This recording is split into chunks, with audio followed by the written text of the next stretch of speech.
در ناحیه وخش پختکاران مشهورش در قریه ها خیلی زیادند. مثلا خواجگی تخم پروری کولاب نمونه بهترین اشاره های بالا بوده می تواند. معرکه نوبتی تکنیک در خط تیار در یکی از موضع های خیلی زیبای خواجگی کولاب دایر گردید. طی چند سال اخیر محض همین خواجگی در پرورش تخمی های بلند حاصل موظف بوده.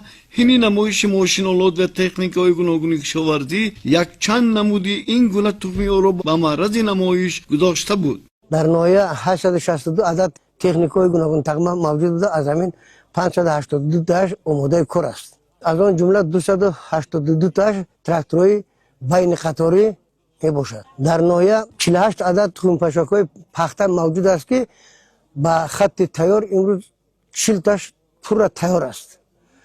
امسال مهنتکشان ناحیه در میدان 9450 گکتار کشت پخته گذراندنی‌اند. موافق دورنما از این 3300 گکتارش زیر پلانکه می باشد. در بعضی خواجگی های ناحیه وحش این موسم دهقانانی که سال گذشته کشتی زیر پلانکه گذرانیده بودند امسال تخم پاشک های آن را خریداری نموده. یعنی این موسم کشتی پنبه‌دانه زیر حریر زیاد می گردد. در ناحیه 6 عدد خواجگی خرد کلان تخم پروری موجود است. کلانترینش خواجگی کلاب به شمار رفته.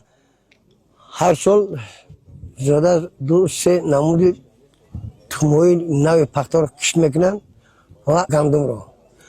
در برابر به دست آوردن حاصل اکثریت خواجگی ناحیه را به تخمی تامین کرده.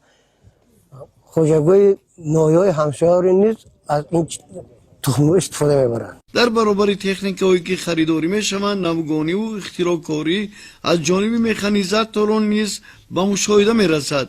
خواجگی کولاب یگانه خواجگی است که در قلمرو کشت پخته مینک را هنوز هم ادامه میدهد.